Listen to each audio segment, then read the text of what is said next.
Bonjour et merci à vous. Et merci de votre intérêt. Pour qui est conçue cette vidéo? Elle est conçue pour vous. Si vous êtes passionné des questions digitales et si vous êtes passionné des questions commerciales.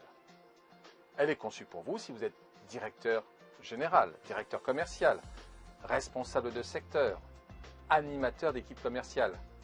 Et si vous-même, vous êtes commercial junior, confirmé, senior. Elle est également conçue pour vous si vous êtes passionné de culture commerciale et de culture historique. Si vous le voulez bien, en 3 phrases, je me présente à vous. Je m'appelle Jérôme Grajewczyk et suis conseiller en formation commerciale depuis plus de 25 ans. J'ai le plaisir, le privilège et la passion de contribuer à la réussite commerciale des entreprises et de leurs chargés d'affaires pour des relations B2B et de clients que l'on qualifie haut de gamme. Auteur de plus de 12 livres qui traitent uniquement des questions commerciales, j'interviens également dans le cadre des universités Panthéon-Sorbonne et Paris-Dauphine et je suis ravi de partager ces réflexions avec vous. Merci de votre intérêt. Alors, qu'allons-nous partager? Vous le savez, pour bien agir, il faut avoir les idées claires. Et donc, ensemble, nous allons clarifier les notions de stratégie, de tactique et de technique, de richesse et de client. Nous allons donc partager ces 5 notions. Cela va nous permettre d'éviter de travailler à perte et de rentabiliser nos efforts commerciaux. Tous les excellents dirigeants que je connais travaillent sur la base d'idées claires, simples et gagnent énormément en pouvoir de motivation sur leurs équipes et sur leurs clients. Nous verrons ensuite, si vous le voulez bien, la pyramide de la demande de nos clients, qui se fait progressivement ubériser par le digital. Nous sommes dans un monde qui non seulement est en transition, mais également nous sommes dans un monde qui se transforme. Et en fonction de cela, de ces transformations et de ces transitions, le digital habitue nos clients à une hyper-personnalisation, à l'instantanéité, à l'exactitude, à une fiabilité qu'aucun commercial ne peut satisfaire. Et donc, vous l'avez compris, on peut de moins en moins être dans une logique d'offre ex nihilo.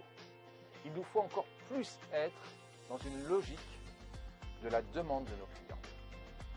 Et si vous en êtes d'accord, nous aborderons effectivement ces points qui sont essentiels.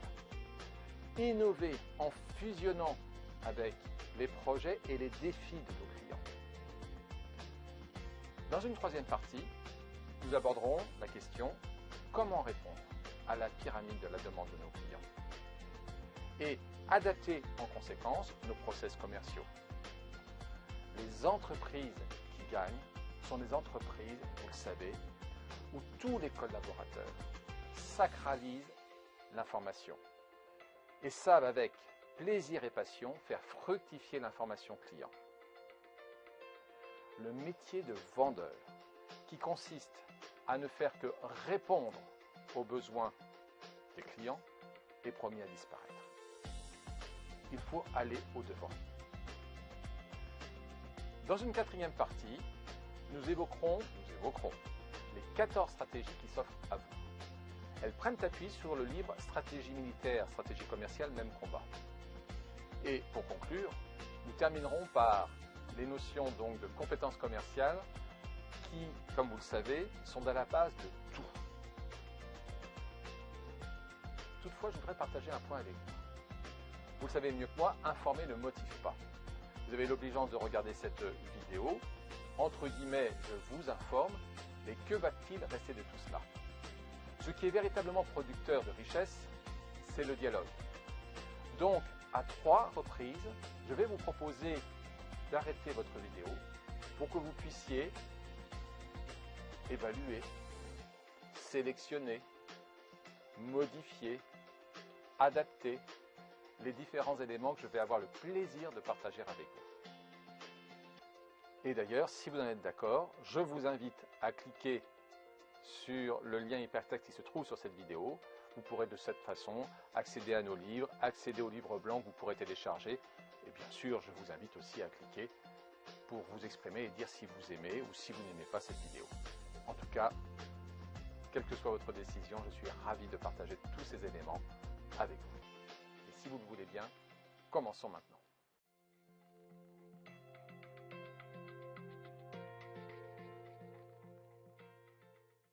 Qu'est-ce que la stratégie? Vous le savez, le titre de stratège était donc dans la ville d'Athènes, en l'Antiquité, le titre que l'on donnait au commandant en chef des armées. Et donc la stratégie est devenue l'art du général.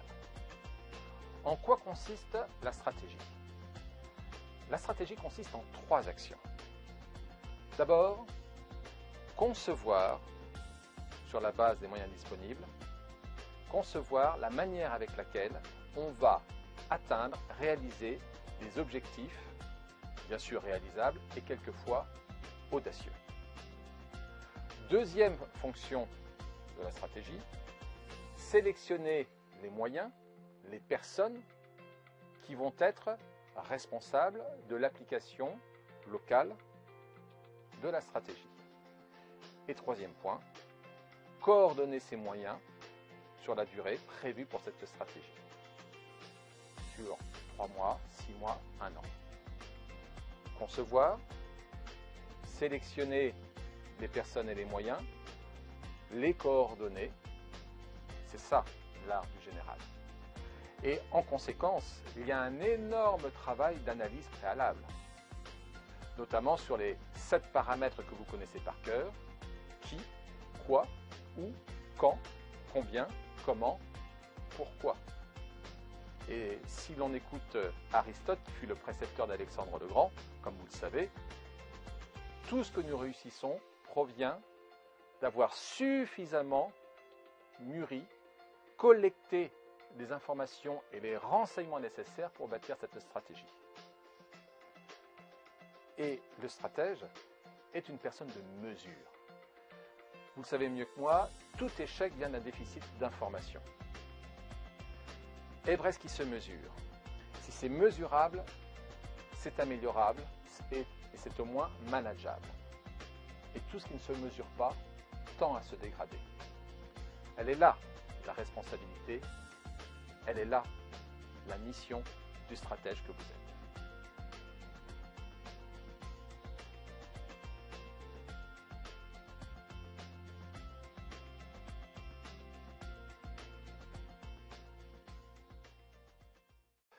Alors, qu'est-ce que la tactique? Eh bien, si vous le voulez bien, je vous propose d'utiliser une représentation pyramidale. La stratégie est ici, la tactique est juste en dessous. La tactique provient du grec ancien, tactikos, qui signifie arrangement, organisation. La tactique est l'application localisée de la stratégie. Ainsi, certaines régions se verront allouer plus de moyens en raison de la diversité, de la clientèle, de la demande des prospects, de la présence ou non de la concurrence et des moyens qu'elle utilise. Un excellent tacticien adapte la stratégie de la direction générale aux réalités du terrain. Il ne la remet pas en cause. Il applique les moyens disponibles en fonction des réalités. Un directeur commercial est un tacticien.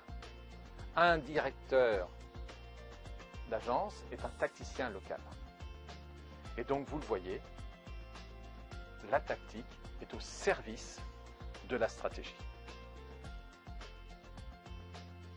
Stratégie, tactique, alors qu'est-ce que c'est que la technique? Toujours ce grec, technikos. La technique est relative à tout ce qui est art, industrieux, habile. On parle de technique artisanale, on parle de technique commerciale.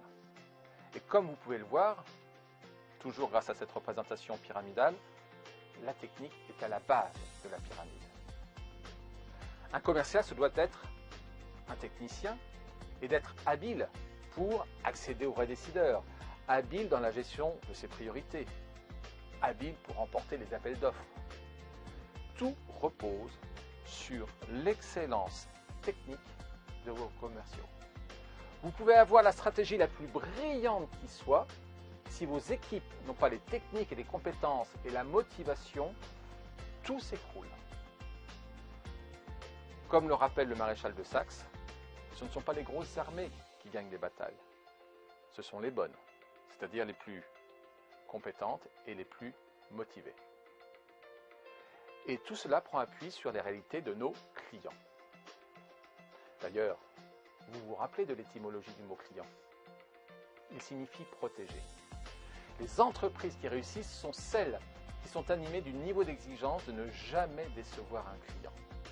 Bien sûr pour leur apporter satisfaction et les protéger, mais aussi leur apporter le plus qui n'était pas prévu. Les entreprises qui réussissent sont celles qui ont plaisir, qui ont besoin de protéger leurs clients, de tenir leurs engagements, mais aussi celles qui ont plaisir et besoin de contribuer à la réussite de leurs clients. Et là, grâce à cela, par la stratégie, les tactiques, les techniques, il est possible de mettre en place une véritable rente de situation, comme le rappelle le général Vincent Desportes. Réussir une stratégie n'a d'intérêt que si elle procure une rente de situation positive pour les clients, pour les collaborateurs d'entreprise, pour les fournisseurs, pour les actionnaires. Et quand on fait cela, on est capable de produire des richesses.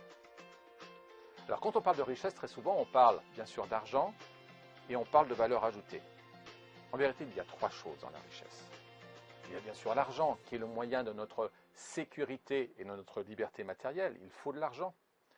Il faut bien sûr une valeur ajoutée. Vous connaissez la définition du mot valeur. A de la valeur ce qui rend heureux. Et quand on apporte de la valeur à nos clients, on est en droit d'être rémunéré. Mais valeur ajoutée et argent n'ont pas de durée, n'ont pas d'intérêt durable s'il n'y a pas de la confiance. La confiance qui est le ciment de toute relation.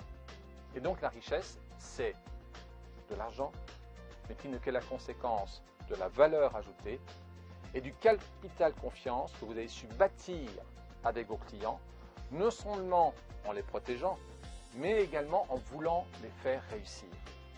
Et là, je vous propose de distinguer deux notions. Satisfaire, rendre heureux, qui sont fortement liés.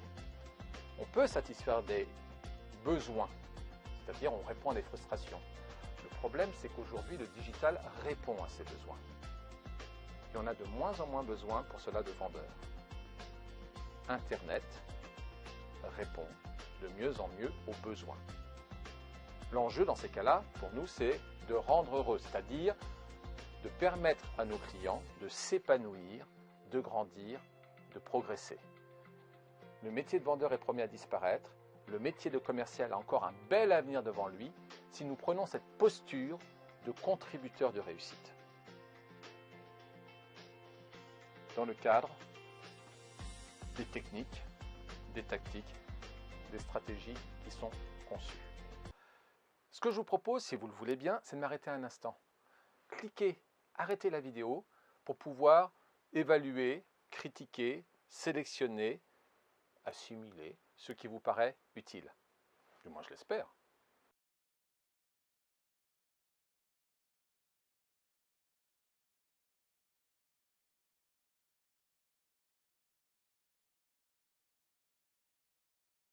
Si vous le voulez bien, je voudrais quand même insister sur 3 points. Quelle stratégie possible? Un bon stratège d'entreprise fait toujours des options par rapport à 3 priorités possibles. Veut-il s'engager dans une stratégie de croissance, de rentabilité, de consolidation? Bien sûr, il ne faut jamais négliger 2 aspects sur les 3, mais une chose est sûre, c'est qu'on ne peut jamais mener de front les 3 objectifs en même temps. Croissance, il s'agit de gagner des parts de marché en baissant les prix, en faisant des recrutements, en décidant donc de faire peut-être des opérations de croissance externe ou des développements à l'international. C'est ça la croissance, et la croissance coûte de l'argent, dans l'espoir justement d'avoir un retour sur investissement. Et il faut préparer de la croissance, il faut chercher à croître, mais aussi à un moment donné, il faut faire de la rentabilité, réduire les coûts, savoir vendre plus cher, mieux négocier, dégager du temps pour s'occuper des clients stratégiques. Et puis dans certains contextes, comme des contextes incertains de crise, il faut savoir consolider, ou lorsque l'on a traversé des changements importants, liés par exemple à une fusion avec une autre société, il faut laisser les collaborateurs pendant au moins 6 mois à 1 an, avant de leur demander de faire de nouveaux efforts, de nouveaux engagements pour faire croître l'entreprise ou gagner en rentabilité.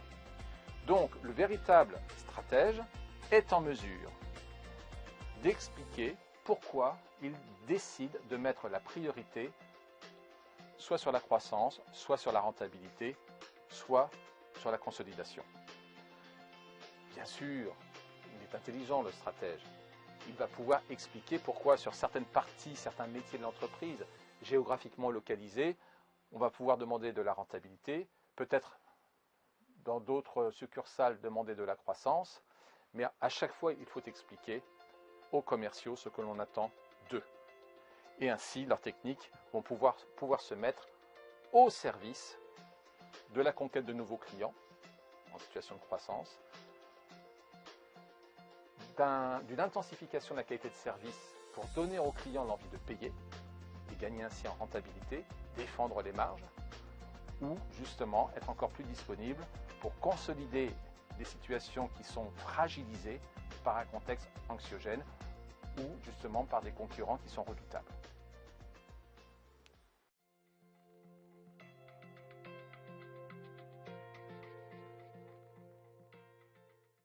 Et donc, vous l'avez compris, les richesses sont composées de ces 3 éléments. Argent, valeur ajoutée, confiance. Enlevez un de ces 3 éléments et votre stratégie n'aura pas d'effet durable. Imaginez un instant des clients très satisfaits mais qui ne payent pas. Des marges formidables mais avec des clients qui n'ont plus confiance en vous. Des prix bas, certes, mais des produits, des services de piètre qualité. Vous le comprenez, créer des richesses consiste à produire conjointement ces 3 composantes. Et la fonction commerciale, sur le terrain, a pour objectif d'appliquer localement la stratégie, la tactique pour produire cette confiance et des satisfactions attendues par les clients et les chiffres d'affaires suffisamment margés. Mais tout cela, désormais, il faut tenir compte du digital. Et comment faire? Vous connaissez le principe. Ceux qui se ressentent sur leurs clients sont toujours gagnants. Vous avez un portefeuille client. Qu'est-ce qu'un portefeuille client? C'est un portefeuille de besoins, de projets, de défis. À détecter mieux, plus et avant les autres. Le client est en mesure désormais de pouvoir à tout moment comparer. Choisir le moins cher, choisir le plus confortable. Ces besoins sont en train de se faire digitaliser. Et à ce titre, cette pyramide désigne les consommateurs, les besoins auxquels nous répondons par Internet, lorsque nous-mêmes nous allons acheter des produits sur Internet, eh bien nous ne nous comportons pas comme des clients, nous nous comportons comme des shoppers. Non, non, non et non. Tous nos travaux nous ont permis de constater que lorsqu'un consommateur achète des produits sur Internet, il n'est pas un client, il ne se met pas sous la protection. Il va chercher ce qu'il juge être le mieux, le moins cher, selon ses critères.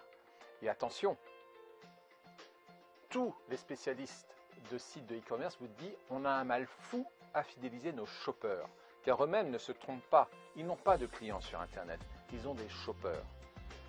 L'enjeu pour le commercial va consister à donner envie aux consommateurs de se comporter comme des clients, c'est-à-dire d'être en mesure de les accompagner sur leurs projets et leurs défis. Cela veut dire un remarquable travail de proximité, d'écoute pour détecter mieux, plus et avant, je l'ai dit, nos concurrents et faire en sorte que l'on puisse apporter des produits, des solutions, des services à plus haute valeur ajoutée. Cela suppose par une posture volontaire de contributeur de réussite d'accélérateur de réussite dans la stratégie des clients. Et quand un client est heureux de réaliser ses projets et ses défis, il n'a pas le sentiment de payer. Il a le sentiment d'investir. Sur les besoins, il assume un coût, il réduit les frustrations. Sur les projets, sur les défis, il se protège, il se construit, il se réalise. Avec le projet, il recherche le meilleur prix, pas forcément le moins cher. Là, il y a du coût, là, il y a du prix. Là, tant qu'on est dans le marché, eh bien, le client a le sentiment d'investir. Et donc, là encore, toutes les entreprises qui sont capables de mettre en place une stratégie pour répondre aux besoins, mais également aux projets et aux défis, ont encore un très bel avenir devant elles. Ce que je vous propose maintenant, c'est de faire une pause pour pouvoir justement prendre le temps de sous-peser et d'apprécier ce que j'ai le plaisir de partager avec vous.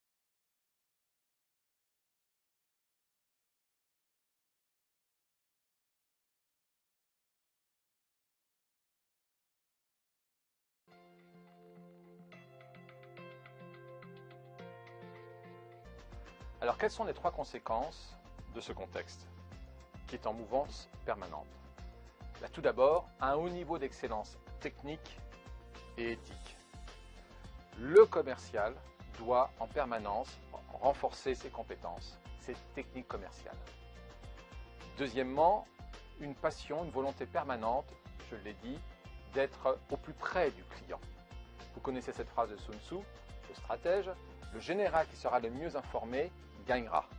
Eh bien, le commercial, l'entreprise qui sera mieux informé que les concurrents pour satisfaire et rendre heureux, et qui voudra le faire, gagnera. Et puis, bien sûr, troisième point, une passion de travailler en équipe. On ne peut plus rien faire tout seul, et donc le climat, l'ambiance dans laquelle nous allons travailler va déterminer notre vision des choses, notre capacité à analyser, comprendre, décider, anticiper et innover. Nous sommes dans un monde, je l'ai dit, qui est non seulement en transition et en transformation. Vous connaissez la différence entre les deux notions. On est en transition quand on sait où on veut aller, mais on rencontre quelques difficultés pour atteindre l'objectif que l'on a déterminé. Je dirais qu'en permanence, nous sommes en transition. La transformation, deux cas de figure, soit on accepte de se transformer, soit on subit des transformations, et on ne sait pas comment on va s'y prendre, et en plus on ne sait même pas pour quel résultat on s'engage, on ne sait pas à quel résultat on va arriver. Et tout l'enjeu du stratège, du tacticien, du commercial, c'est de proposer à nos clients des transitions pour qu'ils puissent réaliser leurs projets, leurs défis, et faire en sorte que toutes les transformations voulues ou, je dirais, quelque peu forcées, soient vécues comme des transitions. Et là, on ne peut le faire que par un travail en équipe. Également aussi, les enjeux sont colossaux en matière d'organisation, puisque l'avenir d'une entreprise, en grande partie, dépend de la manière avec laquelle ses collaborateurs peuvent investir leur temps. Car tout ce que je décris là demande de l'intelligence. Or, l'intelligence demande de la disponibilité d'esprit, c'est-à-dire du temps. Nous vivons dans un monde formidable, où ceux qui ont le plus plaisir et besoin d'aider à réussir leurs clients vont réussir. À une condition, c'est que nous soyons bien d'accord sur les mots. Création de richesse, contributeur de réussite, protection de nos clients sur leurs projets, leurs défis, le digital qui ubérise les besoins et réduit, détruit le métier de vendeur. Voilà, c'est ce que je souhaite partager avec vous. Voilà, nous arrivons presque à la fin. Je vous propose de faire une pause et dans le même esprit pour évaluer ce qui vous paraît intéressant.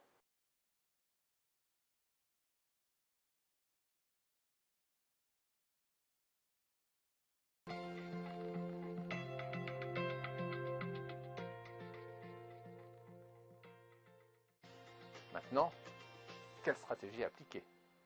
La mise en relation, en comparaison avec les stratégies militaires et les stratégies commerciales est précieuse. Je vous propose une énumération de 14 stratégies. Je vous rassure, nous n'allons pas les aborder. Vous le voyez, attaque frontale, la percée, la guérilla, même la retraite. Le contournement, l'infiltration. L'excellent stratège commercial que vous êtes va pouvoir sélectionner, adapter les stratégies les plus profitables et pourra bien sûr les mixer. Chacune de ces stratégies pourrait faire l'objet d'un exposé de 3 à 4 heures. Rassurez-vous, chacune d'entre elles a ses avantages, ses inconvénients, ses limites, sa puissance. Comme disait le général et maréchal Joffre, la meilleure stratégie dépend des moyens dont on dispose. Et je serais ravi de pouvoir continuer à dialoguer avec vous. Pour cela, si vous le souhaitez, vous pouvez cliquer sur le lien et nous pouvons entrer en contact via le site internet, télécharger quelques livres blancs. Un grand merci pour votre intérêt. J'étais ravi de partager ces éléments avec vous et j'espère vous avoir été utile. Merci à vous.